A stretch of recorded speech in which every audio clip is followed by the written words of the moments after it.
Hey everybody, I want to thank you for coming by. I'm Lady Yaya and I did this makeup in, I don't know, probably 10 or 15 minutes. But I have something to say while I'm doing it, so stick around.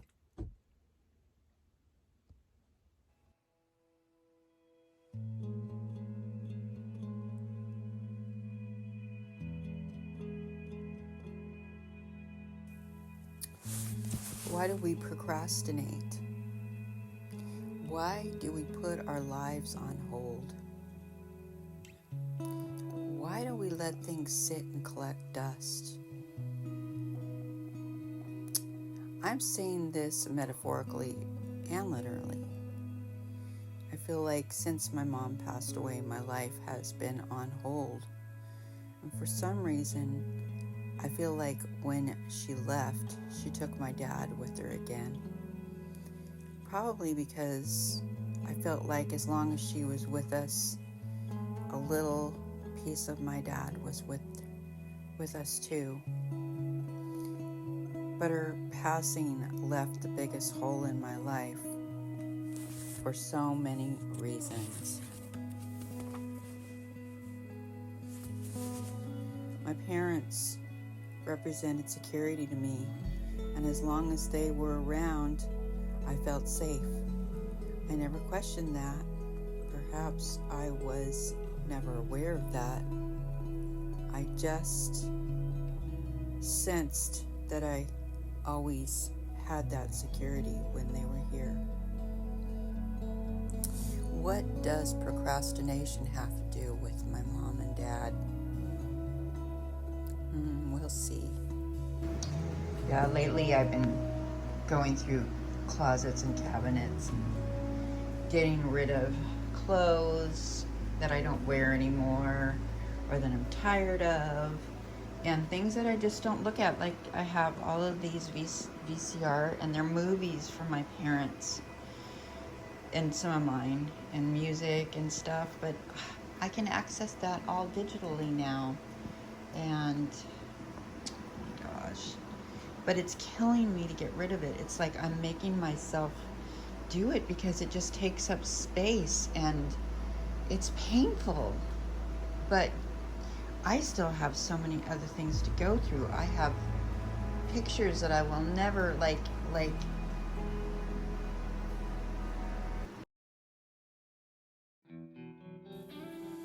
when I think about my mom's passing away, I look back, it was during COVID lockdown, and my sister and I were literally the only ones to take care of my mom in her last days of her battling cancer.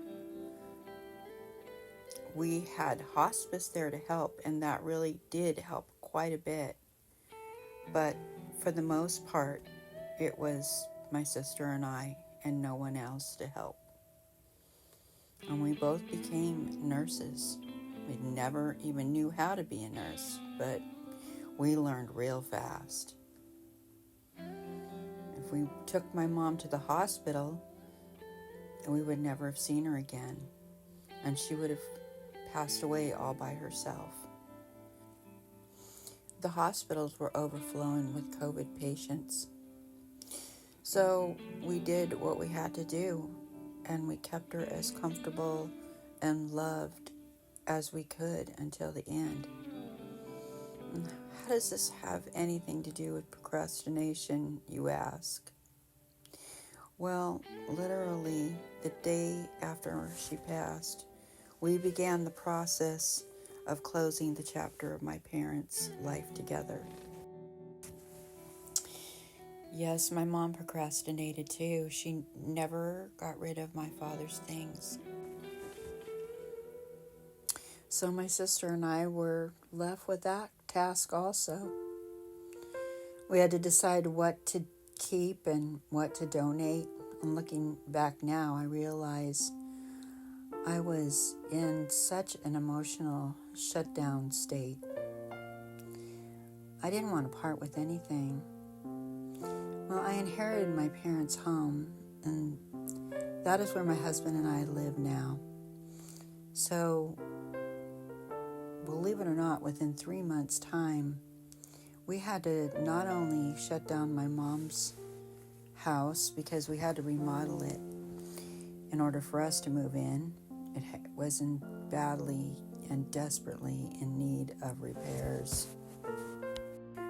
So while my husband was remodeling this house that we live in now, I was downsizing our house because our house was twice the size of this house and I had twice the amount of things. It was so much work. But we did it, and we ended up moving into this house, and it was like brand new because my husband is a contractor, and I'm so grateful for that. There, however, because of all that trauma 5 years ago, are still things that I needed to go through and make decisions with parting. Not too long ago, my daughter, she said she wanted to help me do some decluttering, and that's when I realized there was still some procrastination going on. Like, okay, look at this. These photos are my cousin's wedding. How my mother got a hold of these, I will never know. But I can't get rid of them. She divorced her husband like within a year after they were married. I mean, but how do I get rid of all these photos? They're pictures of our family and my kids when they were little, and I don't know, my mom and dad, pictures of my mom and dad. And, you know, what do you do with these things? I don't know. What do I hang on to this? This is my mom's. I mean, should I give it back to my cousin? And this is my sister's wedding photo from her first husband that she divorced later. There's pictures of, you know, there's pictures of my sister and I in the wedding. And it's like, this was back in the 80s, so you guys. But I mean, and there's my kids, and there's my first husband, you know, and it's like, what do I do with these pictures, you know? It's just so, I don't know. And there's my daughter. She was the flower girl in the wedding. So, like, what do I do? There's my dad and my sister. What do I do with these pictures? Why did my mom have these? She hung on to these for them. Like, she didn't want to get rid of them. They were her memories, you know? And then I have all these photos. Oh, look at that. That's me. She had all these photos out. That's my parents. She had all these photos out on her shelves, and I don't have walls and surfaces to put all these. Oh, look, this is me. Look at that, my sister and I. I can't get rid of them, but I'm gonna take all the photos out, like that one. My nephews, and oh my god, you know, pictures of some people that I don't even know. And I just, like, that's my dad, and I don't know who that girl is. It's like someone from the, you know, and this is another wedding. But that wedding, I think they're still together. My mom loved this picture of my daughter. She was the flower girl and my sister, like I said. All right, so what do you do with stuff like this? I know I'm going to take all the photos out of all these frames, and I'm getting rid of the frames. They're going to go in the they're going to go out in the donation pile too. So I don't know. This is like, and you know how triggering this is for me to take all these photos, out. Well, I think I'm going to keep these photos in where they belong, but I got to figure out. Maybe I need to give my sister back.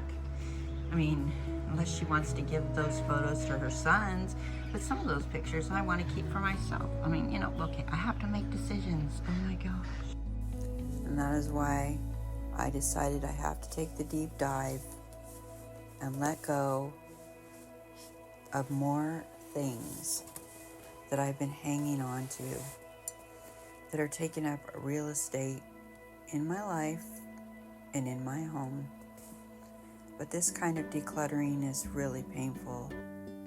I feel like I'm letting go of my parents again. I realize that I'm still, after 5 years, grieving the loss of my parents.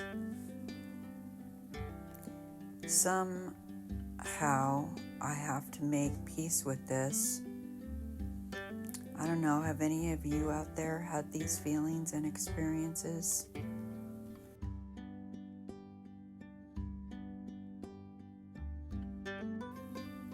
So can you see why I've been procrastinating? Oh my gosh, it's like, and honestly, when I take all those photos out of those frames, I'm gonna cry my eyes out. It's just, it's, I guess that will help with some grieving processes, you know? Oh my gosh, it's just, well, what are you gonna do?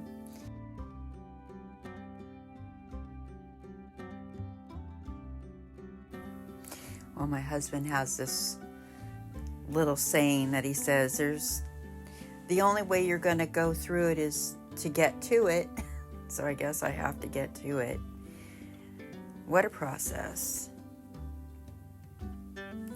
I bet you're wondering what started all of this. A couple of weeks ago, we went to a beautiful gathering. I have a really dear friend. Well, she's my sister's best friend, but she's my friend too. Her name is Ruthie. And we went up to, it's up above the San Fernando Valley. It's a place called Agora. And she actually had a book release. Who knew? She's a poet. My girlfriend is a poet, and a beautiful poet, by the way.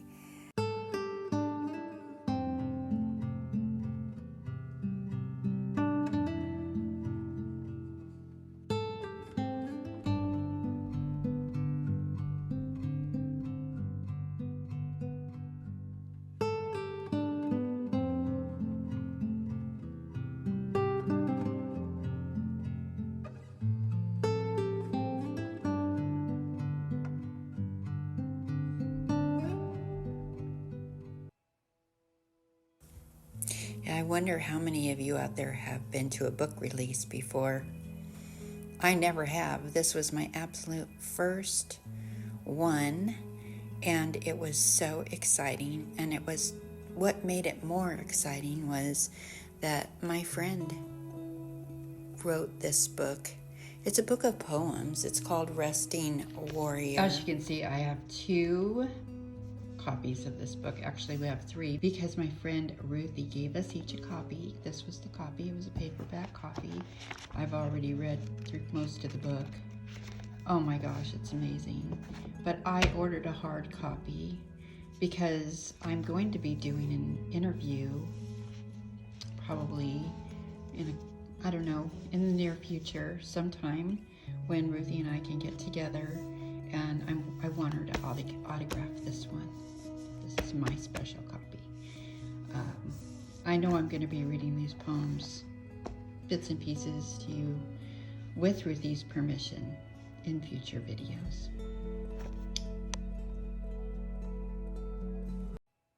It's one of the things that inspired me to do a video like this and to do some self-reflection and also start moving forward in my life, which was part of it being decluttering my life, both physically and emotionally, and dealing with some procrastination. I realized that there's some work that I need to be doing for myself, on myself, and we're going to be talking about this in future videos. A lot of self-reflection. Yes. Also, for those of you who are interested in purchasing this book, well, you know I'm an affiliate with Amazon, and I will have a link below for you guys. I hope you consider it. It's an amazing book. Hey everybody, if you've gotten this far into the video, well, thank you for watching and thank you for sticking around. I really appreciate you. If you're new, please consider liking and subscribing. If you've been around a while and you're a new subscriber, well, you know I love you, right? Thank you so much for coming by. I'll see you soon in the next video. I hope you're having a wonderful week or weekend or whatever time of the year it is for you. And I'll I'll see you soon. Bye for now. Mwah.